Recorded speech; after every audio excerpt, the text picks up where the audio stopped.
Greetings, hi, hello. Welcome to and/or welcome back to my page. I'm Fire Lotus the Witch, and today I'm going to be redoing a video that I've done before. And that is going to be a brief description of how you can.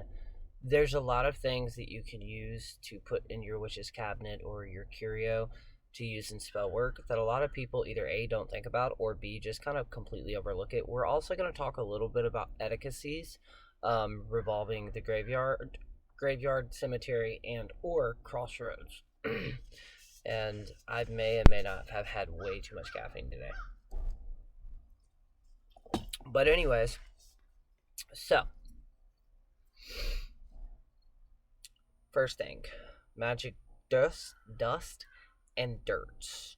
Do you know how many that there are though? Okay, for one, just in general, dirt can be extremely powerful, especially depending on how and when and where you collect it from, because you can also tap into that kinetic energy that it holds in so many ways. So here's some examples of places that you can collect it and what to use it for. Just a brief summary of them, okay? So in other words, after this, take some notes, do some witchy homework. So courthouses, legal matters you can use in spell work. Firehouses or fire stations can be used to protect properties and businesses and multiple other things. There is dirt from a library, scholar. So say you have a test that you have to do. Mix a couple of herbs with some dirt, put it into a necklace or a locket, and carry it with you on the day of the test. There is courthouse dirt. I think I've said that already. Jailhouse dirt. There's college dirt. There is the bank dirt. Museum dirt. There's so many different types of dirts that you can collect. And also, I always say, if you have kids, that's going to be your excuse if somebody actually does approach you and be like, what are you doing? Why are you collecting dirt? You're going to lie and tell them that your niece, nephew, son, daughter, child has a science project to do. So you have to go around collecting dirt from different locations in your area. There you go. There's you an excuse. But 9 times out of 10, depending on where you're at, nobody's gonna fucking think two shits about what you're doing. Now, always do not trespass, alright? You're not gonna want to be thrown in jail and then have to go in front of a judge and be like, well, I was trying to collect some dirt. Because that's gonna lead into questions. That's just gonna make that entire scenario very, very awkward.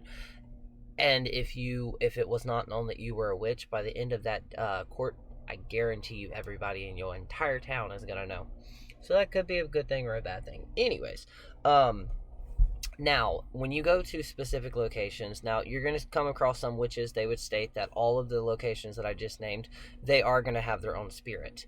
Whether that's a land spirit, a guardian, so forth, so on. So try to leave some type of offering and at least ask permission if like that day is a good day to collect it or not. You could also wait astrologically for specific astrological things, planetary hours. Say, research the planetary hours and what planet goes with what you're trying to do, and then go to that location, wait for that specific moment. And or you can wait for like the new moon or the full moon, an eclipse. There's a lot of things that you can do that's going to throw an extra layer onto that dirt itself. Now, dust. There are things that you can do like courthouse stairs, collect some of the dirt or dust off of it. Typically and historically, depending on what type of magic you're researching, you actually need to get that from a bench inside the courthouse and or from the actual judge's podium.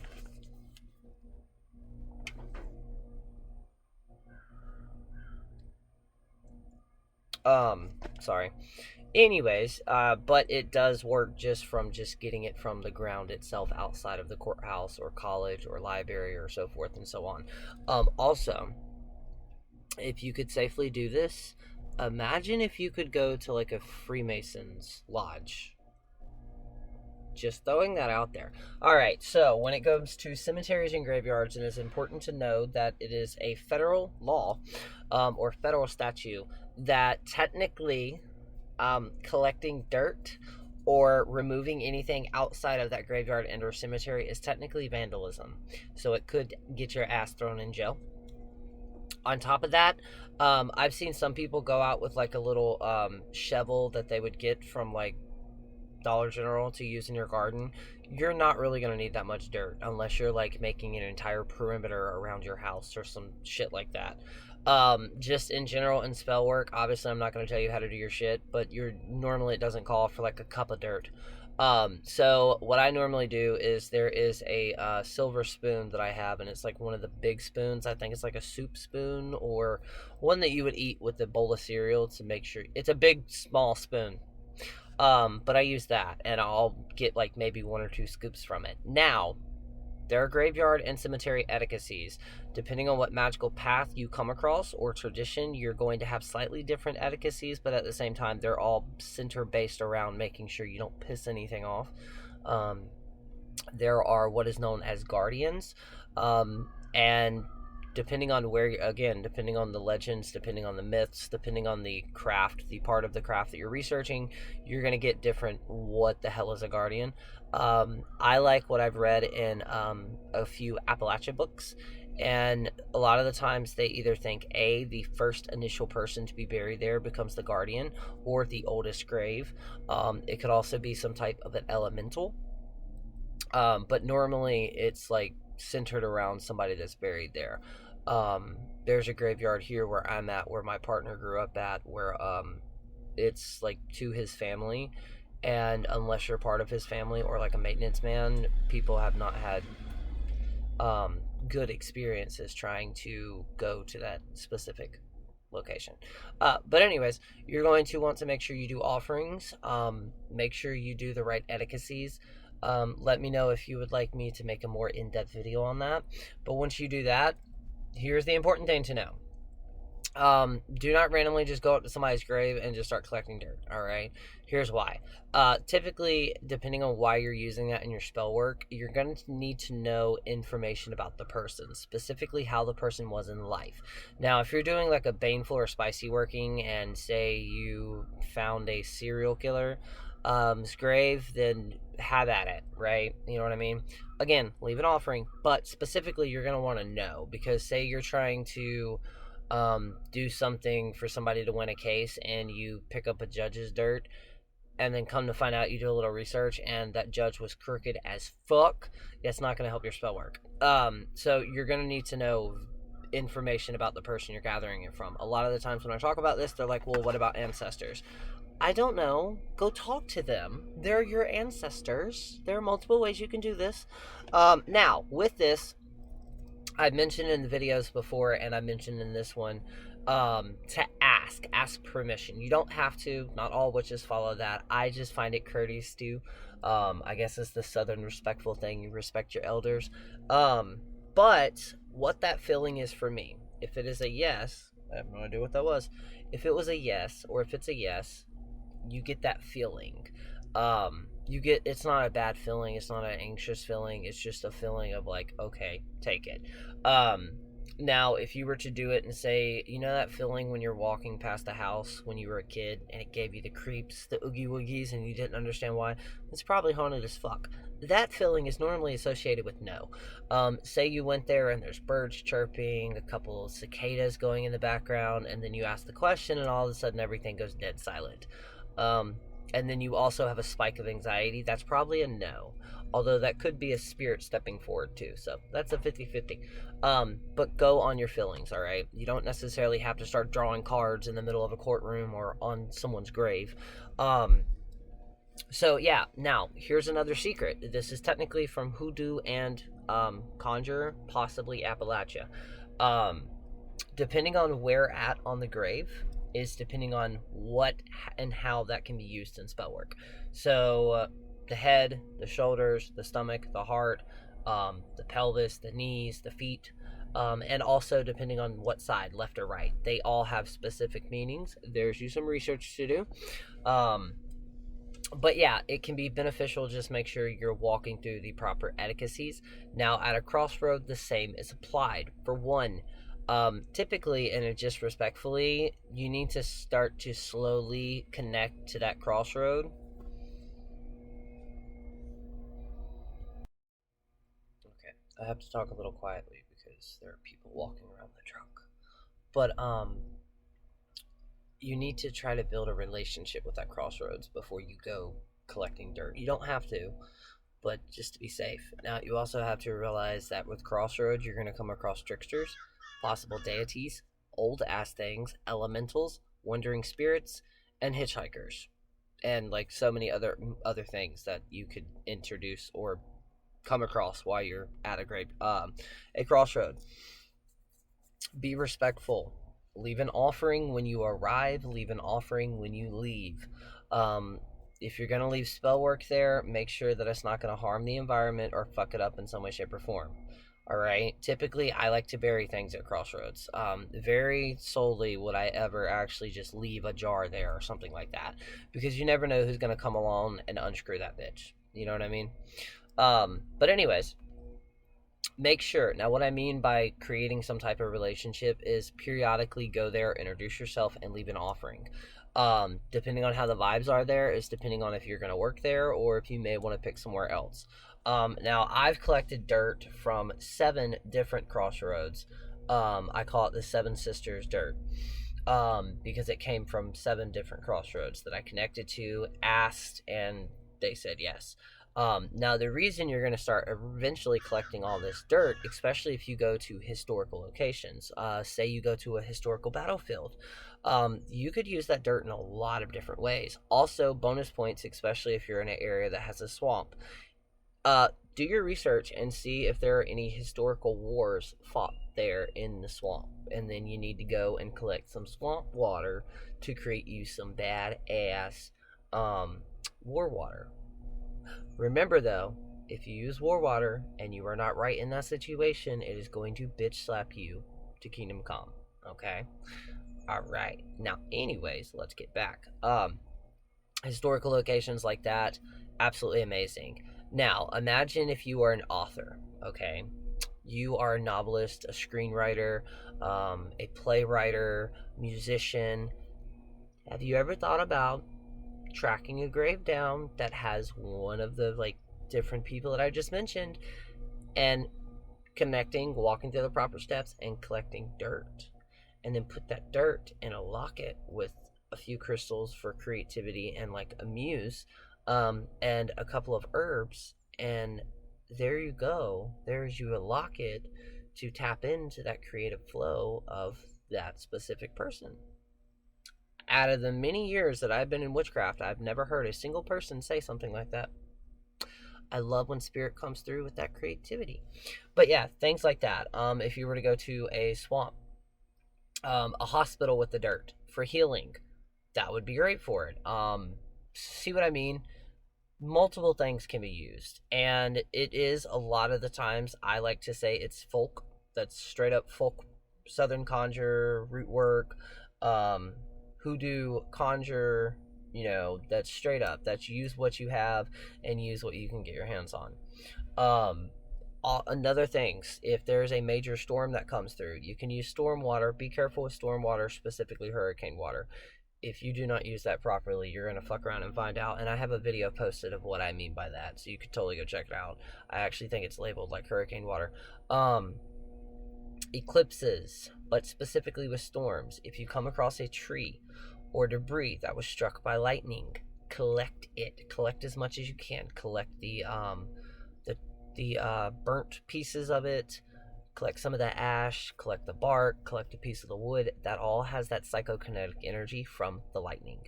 So it can add a boost to a lot of spell work, protection, all different types of things, especially in Baneful. You could collect leaves. Even if you go to special places for like holidays or birthdays and weddings, you can keep some of those things, like the flowers, dry them out. Now you have something that has been blessed with love. A birthday, even a funeral for my death witches out there. You can collect those flowers and dry them out and preserve them and use them in spell work. So many things. Here's another interesting fact. Have you realized that a lot of the times graveyards or cemeteries will have holly or roses planted around them. Do you know why? Because of spikes. There's a lot of interesting, like, old wives' tales that are still, like, practiced today by, like, cities and shit like that when it comes to graveyards, courthouses, gargoyles, and all different types of weird superstitions. Um, and who knows?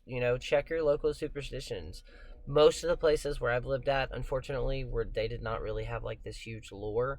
But yeah, there's a lot that you can do with a lot of locations. You go to a natural spring, collect the water, spring water, boom. Oh, wait.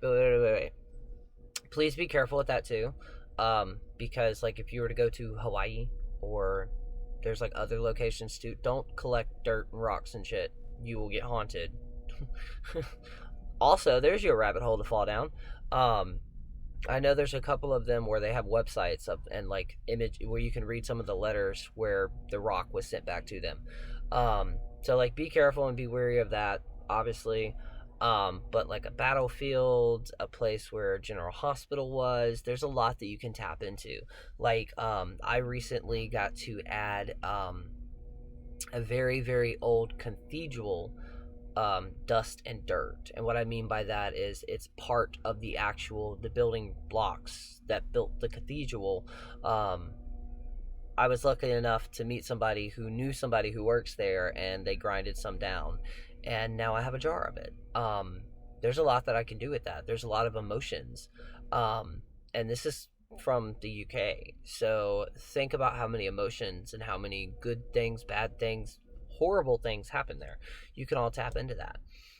There's a curio seller. They sell macabre things from all around the world, like extrude things, weird things that you'd not be able to get your hands on.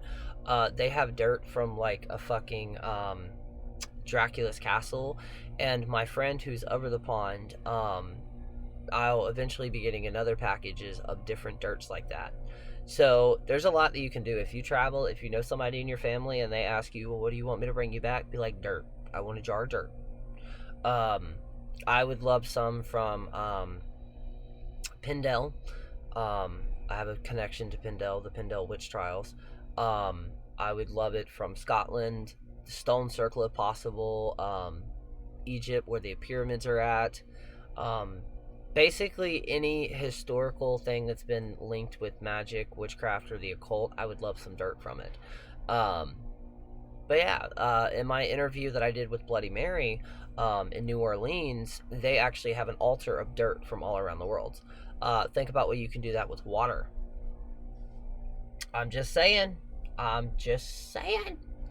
But yeah, there's a lot you can do. Say you want to better your garden, right?